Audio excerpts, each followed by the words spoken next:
televisor aí na sua casa, essas notícias que nós vamos conversar. A primeira delas, interessante, o Papa pede que sacerdotes evangelizem pela internet. Eu vou ler rapidamente alguma coisinha e vou pedir para o senhor comentar. Na mensagem do Papa no 44º Dia Mundial das Comunicações. O Papa diz assim, tá aí, olha, através dos meios modernos de comunicação, o sacerdote poderá dar a conhecer a vida da igreja e ajudar os homens de hoje a descobrirem o rosto de Cristo.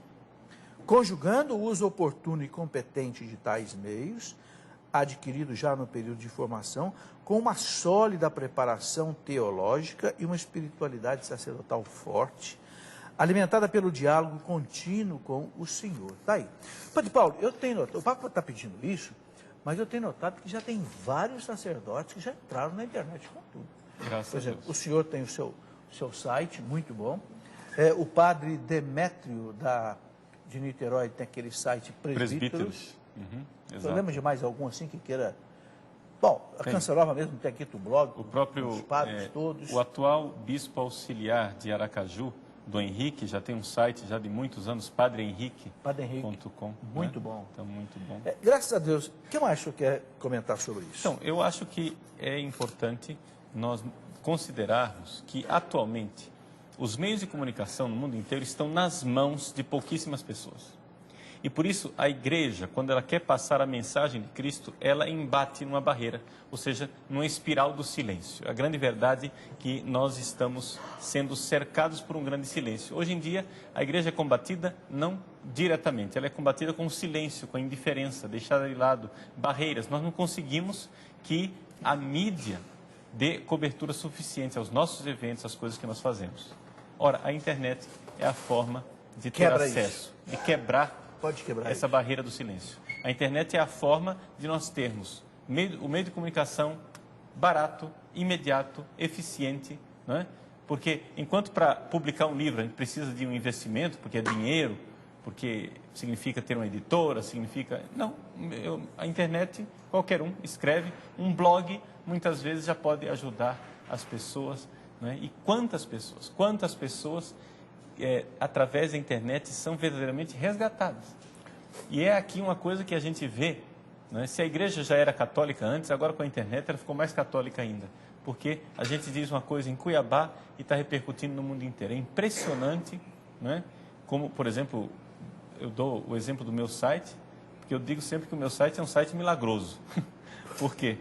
Por exemplo, durante todo o ano de 2008 eu não alimentei nada naquele site, porque estava atarefado com uma série de outras coisas, né?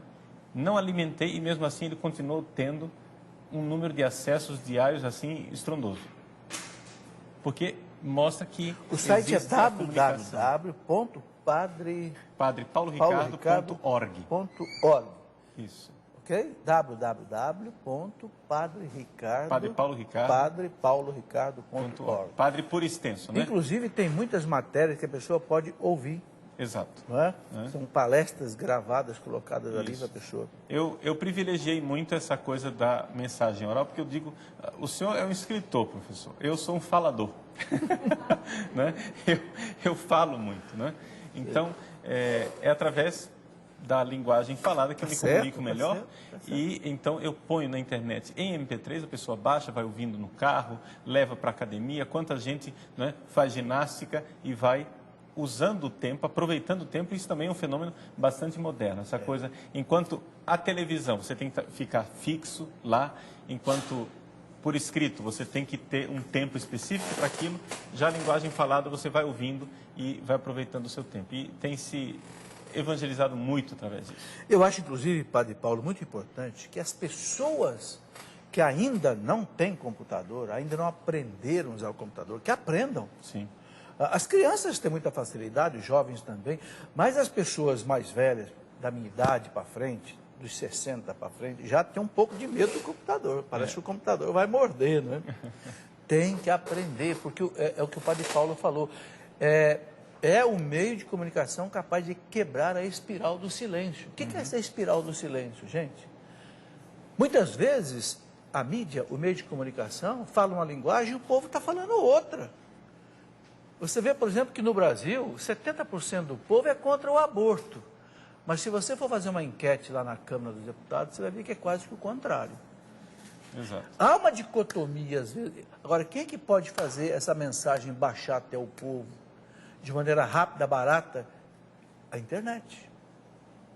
O portal da Canção Nova recebe uma média de 6 milhões de acessos por mês. Gente, isso é uma maravilha. Eu não sei quantas pessoas assistem a TV Canção Nova, mas a internet eu sei porque o computador conta. A pessoa clicou lá no site da Canção Nova, registra. Já pensaram? Por mês, 6 milhões de pessoas estão recebendo as notícias, as mensagens, as gravações, as palestras. Você precisa ter um computador na sua casa, você precisa aprender a usar, ok? Porque muita coisa que não é dito na televisão, não é dito na rádio, é dito na internet. Porque a internet não tem censura.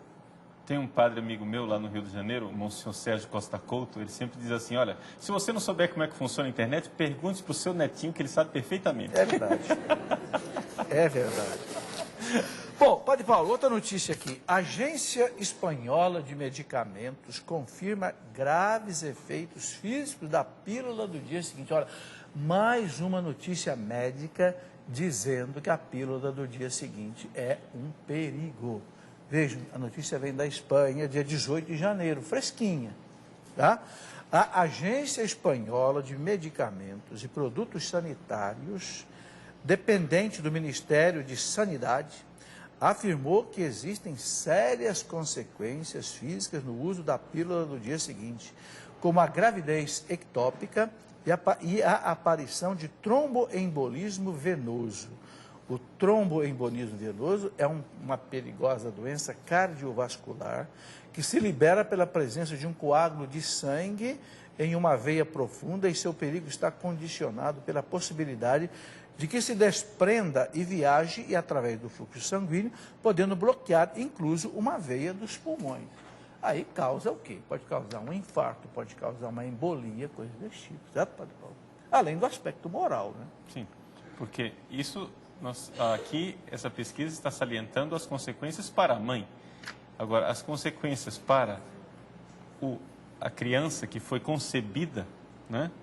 Essas são... A morte. A morte, né? Aborto, né? É aborto, porque a pílula do dia seguinte, ela é abortiva.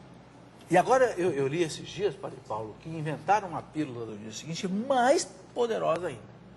Que se a mulher usar 5 dias depois da relação sexual, aborta. Quer dizer, não é pílula do dia, é pílula abortiva. Né? Abortiva, o nome devia ser outro, devia ser pílula abortiva.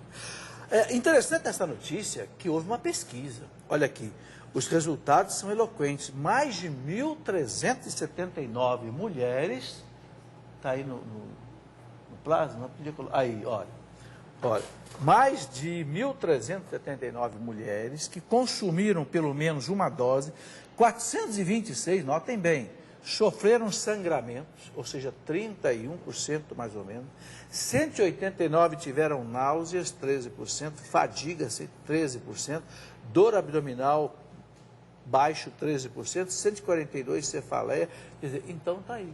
O doutor Jerome Lejane, aquele médico que descobriu, genetista que descobriu a síndrome de Down, ele já dizia, é uma bomba no organismo da mulher, a pílula do dia seguinte, claro. Agora, os laboratórios querem vender, né? Os governos querem ficar livre das crianças para que não tenha gastos de educação, não tenha isso nem aquilo, e aí tome pílula do dia seguinte. Né? A igreja é radicalmente contra porque é abortiva.